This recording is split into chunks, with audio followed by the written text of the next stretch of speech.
Today on Quick Fix, we're going to discuss battery maintenance.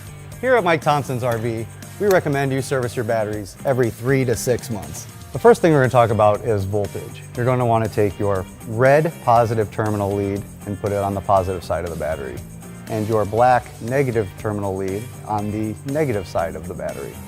You should have anywhere between 12.1 and 12.5 volts. Next, we're going to check the water level in the battery. You'll remove the cap and visually inspect. The water level should be just above the cell. If your water level is low, you can go down to any one of our Mike Thompson's RV superstores and pick up a gallon of distilled water. Now that we've checked the water level, we're going to test the battery cells. This is a hydrometer tester, which you can pick up at any one of our Mike Thompson's RV superstores. You're going to want to put it into the cell and draw the water out.